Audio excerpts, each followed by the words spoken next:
Shalom, bien-aimés du Seigneur.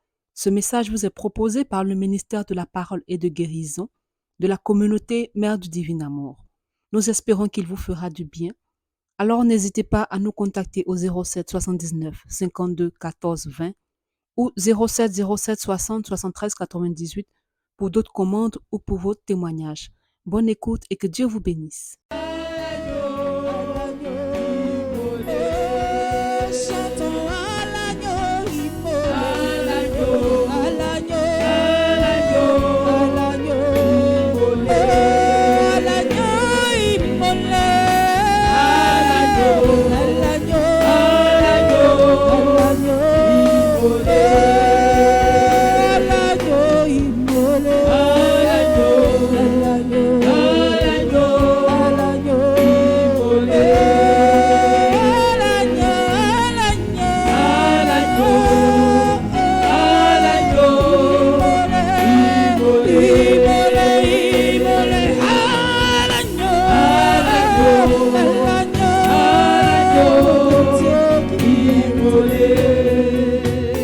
Seigneur notre Dieu, nous te bénissons pour ton amour grand et pour ta fidélité indescriptible. Merci pour ce jour que tu as permis et pour tout ce que tu nous as permis d'accomplir en ton nom, pour la vie, la santé, la sécurité et pour tous nos pas que tu as guidés jusqu'en ce lieu, pour nous refaire encore par ta parole. Merci de répandre dans nos cœurs ton Saint-Esprit, sa force, sa lumière, pour que tout au long de ce partage, nous soyons éloignés de toute distraction et que par son action, nous puissions être connectés à toi, pour que par ce message, tu puisses nous permettre d'aller de l'avant pour atteindre le but que tu as assigné à chacun de nous. Nous voulons bénir donc ton Saint-Nom et nous effacer simplement à ta présence pour te laisser toute la place qui te revient, afin que gloire, honneur et majesté te soient rendus à toi seul, parce que tu es l'unique Dieu et le seul qui règne pour nous faire du bien. Et nous voulons, Seigneur, te dire merci par nos acclamations. Nous te bénissons. Gloire à toi. Alléluia. Et tu vas t'asseoir dans cette merveilleuse présence. Bien-aimés dans le Seigneur, je vous salue tous et toutes dans le merveilleux et glorieux nom de notre Seigneur et Sauveur Jésus-Christ, qui nous donne la grâce de nous retrouver encore en ce soir, deuxième jour de ce mois d'octobre, pour marcher dans sa parole tout au long de ce cheminement. Le mois de octobre a 5 mercredis. Donc, à part ce mercredi, on a encore 4 mercredis. Et je prie qu'on soit réellement assidu à tous ces mercredis. On soit réellement présent, pas nous seuls, mais avec toutes les personnes qui nous sont chères, parce que tout au long de ce mois, avec Marie, Dieu veut réellement nous faire du bien. L'année tend bientôt à sa fin. Et Dieu a décidé d'aller réellement en profondeur avec nous, en nous révélant tout ce que nous devons utiliser pour que son plan soit accompli dans nos vies. Donc, par tout ce que nous allons entendre, nous devons nous dire que cela fait partie du plan de Dieu et de l'amour véritable de Dieu pour nous. Il met à notre disposition tout ce qu'il nous faut pour ne pas que nous périssions et pour ne pas que nous tombons dans la tentation. Mais plus au contraire, lorsque la tentation va venir, nous puissions nous souvenir que Dieu nous a donné des éléments que nous devons activer, utiliser pour éloigner cela de nous. Alors, bien aimé, le thème de ce mois, comprendre la mission des anges dans nos vies. Et je suis plus heureux de le faire dans un cadre approprié, à la grotte. Parce que Marie en elle-même, que nous consacrons ce mois, est la reine des anges. Dans le ciel, les anges l'honorent parce qu'elle est la mère de Dieu. Mais elle a été intronisée comme reine. Et elle règne dans cette royauté dont lui a conféré le Père et le Fils. Donc c'est dit que ce mois, nous allons vivre quelque chose de formidable. Alors, bien-aimés dans le Seigneur, en ce premier mercredi est un thème, le thème introductif, pour nous faire comprendre plusieurs réalités de la tradition de l'Église, la réalité biblique et prophétique, pour nous permettre d'aller encore en profondeur. La semaine dernière, j'étais en train de méditer sur le mystère des anges, des archanges, et je me suis dit intérieurement, mais nous avons un Dieu bon. Mais quel Dieu qui peut tellement penser à l'homme, qui met tout à nos dispositions. Nous avons plusieurs cordes à notre arc. Et normalement, c'est lui qui est connecté à Dieu, qui est sensible à son action, ne peut même pas avoir le courage de dire, Seigneur, pourquoi tu m'as oublié? Parce qu'il doit se rendre compte que Dieu lui a tout donné. Peut-être par ignorance ou par négligence, il n'a pas activé ou utilisé ce que Dieu a mis à sa disposition. Donc je me suis mis à bénir le Seigneur, parce que finalement souvent on ne se rend pas compte. Mais quand nous sommes connectés dans la réflexion, dans la méditation, nous nous rendons compte que c'est nous le problème. Alors bien aimé, comprendre la mission des anges dans nos vies.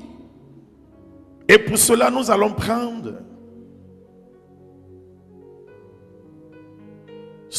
le psaume 91. Nous allons lire du verset 11 au verset 13.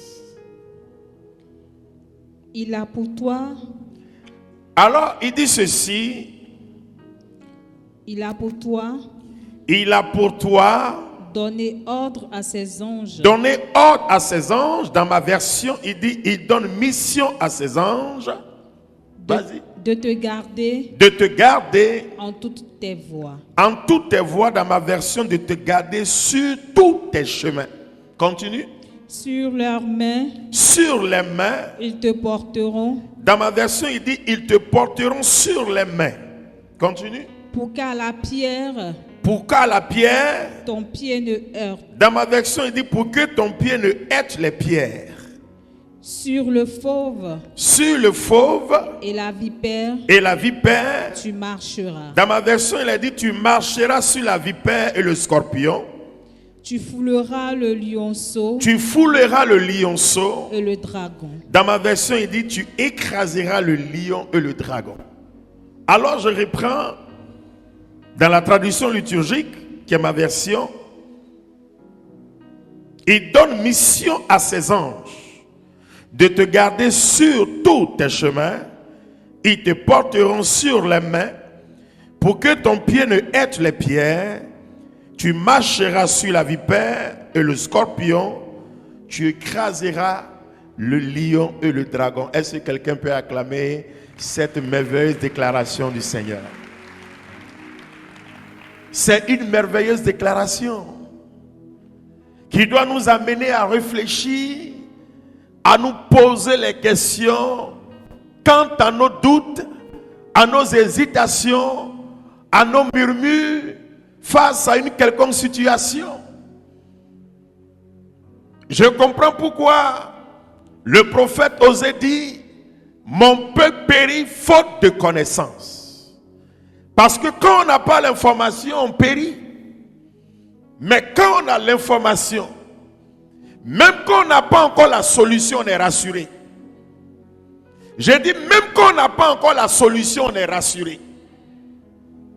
Parce que tu t'es dit que tu n'as pas à l'instant T la solution, mais la solution à ta porte parce que tu as l'information adéquate. Bien-aimé dans le Seigneur, dis à ton voisin, Dieu est bon et Dieu t'aime. Alors je voudrais, avant de commencer, faire une mise au point. L'onction, le Saint-Esprit ne peut pas remplacer les anges. Le Saint-Esprit est Dieu. Et on ne peut pas dire que comme j'ai le Saint-Esprit, comme j'ai l'onction, je n'ai pas besoin des anges. Ce n'est pas une invention ou une création humaine, mais c'est une création divine. Si Dieu lui-même a créé ces êtres spirituels, il a vu son utilité.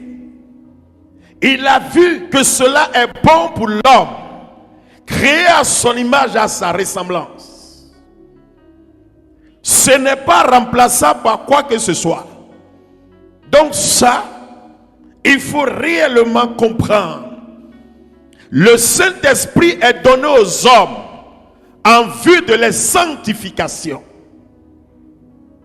Les anges sont donnés aux hommes comme messagers de Dieu et serviteurs de Dieu, des hommes. Les anges sont donnés aux hommes comme les serviteurs des hommes et comme messagers de Dieu. Ils sont des agents de sécurité. C'est pourquoi on parle souvent d'anges gardiens, des gardes de corps. Or, lorsque nous lisons Jean le chapitre 16e, à partir du verset 13, lorsque Jésus disait, il est de votre intérêt que je m'en aille, parce que si je ne pars pas, il ne viendra pas. Il parlait du Paraclet. Mais il dit, lorsqu'il viendra, il vous conduira dans la vérité tout entière. La vérité, c'est la révélation, c'est la parole qui nous met en communion avec Dieu et qui nous permet de garder notre état originel. Le Saint-Esprit va te dire que tu es créé à l'image et à la ressemblance de Dieu. Voici ce que tu dois faire et voici ce que tu ne vas même pas imaginer faire parce que tu es enfant de Dieu. L'ange, lui, il est envoyé en mission auprès d'une créature de Dieu. Il dit, va, voici ce que je te confie comme mission. Simplement parce que cette personne a une destination. Fais en sorte qu'il atteigne la destination. Mais le Saint-Esprit, lui, il te montre et il te fait comprendre qu'après tout, tu es enfant de Dieu. Et en tant qu'enfant de Dieu, ton rôle est de faire telle ou telle chose. Ta mission est de faire telle ou telle chose. Tu dois continuer ce que Dieu a fait. Et tout ce que tu dois faire doit refléter Dieu et doit être pour la gloire de Dieu. Il ne te fait pas marcher dans l'orgueil, mais il te fait marcher dans le caractère de Dieu. Il te fait marcher dans un signe visible de Dieu qui est la sainteté. Alors dire que j'ai le Saint-Esprit, je n'ai pas besoin d'un ange, ce n'est pas vrai, c'est réellement une erreur. Selon le catéchisme de l'Église catholique, l'existence des êtres spirituels non corporels, parce que ce sont des êtres spirituels non corporels, c'est pourquoi on les appelle des esprits. Donc l'existence des êtres spirituels non corporels que l'Écriture sainte nomme habituellement les anges, c'est une vérité de foi. Le témoignage de l'Écriture est aussi net que l'unanimité de la tradition, et on peut lire ça dans le catéchisme de l'Église catholique numéro 328. Numéro 329, et je lis, Saint Augustin dit au sujet des anges, ange désigne la fonction, non pas la nature. Tu demandes comment s'appelle cette nature? Esprit. Tu demandes fonction, ange. D'après ce qu'il est écrit, c'est un esprit. D'après ce qu'il fait, c'est un ange. De tout leur être, les anges sont serviteurs et messagers de Dieu, parce qu'ils contemplent constamment la face de mon Père qui est aux cieux, confère Matthieu 18, 10. Ils sont les ouvriers de la parole, attentifs au son de la parole. Le psaume 103, verset 20. Catéchisme de l'Église catholique, numéro 2, 329. Numéro 330. En tant que créatures purement spirituelles, ils ont l'intelligence et volonté. Ils sont des créatures personnelles et immortelles. Ils ne meurent pas. Ils dépassent en perfection toutes les créatures visibles. L'éclat de leur gloire en témoigne. Pour fermer la parenthèse de la précision. Alors, bien-aimés dans le Seigneur, lorsque même nous lisons les Écritures, il y a un total d'environ 300 références aux apparences angéliques et les opérations angéliques. Au moins 300 références bibliques. Le Nouveau Testament contient 165 de ce nombre donc de références, et le livre de l'Apocalypse seul 65 références des apparences angéliques et les opérations angéliques. Donc de façon biblique, c'est une réalité. De façon prophétique, c'est une réalité. Ce n'est pas une invention des hommes. Tout à l'heure, il y a une de nos sœurs après qui va rendre un témoignage. Simplement après la fête que nous avons fait le dimanche, elle a prié et quelqu'un qui était malade, lui-même a vu les anges en direct et il a été guéri. Prophétiquement, c'est une réalité. Moi-même qui vous parle, souvent, dans mon dialogue avec eux, je les envoie en mission. Ils me réveillent à l'heure que je veux. Quand je suis trop fatigué, ils me tapent même, ils disent mon nom. Réveille-toi, je me réveille, je ne vois personne. Et après, je me rends compte que j'ai demandé ça. Et lui, il a accompli. Alors, bien-aimés dans le Seigneur, dans le psaume 91, verset 11 que nous avons lu tout à l'heure, je vais utiliser les mots, les verbes, en 4 parties, pour que dans ce thème introductif, nous comprenions tout ce que nous allons vivre tout au long de ce mois. D'abord dans le verset 11, il dit ceci. Il donne mission à ses anges de te garder sur tous tes chemins. Premier verbe, il dit garder. Que veut dire garder? J'ai cherché dans le dictionnaire pour vous. Garder, c'est prendre soin. C'est conserver, entretenir, garantir. Donc Dieu a donné mission à ses anges de prendre soin de nous, de nous entretenir. Ça, c'est la première chose. Son rôle, il prend soin de toi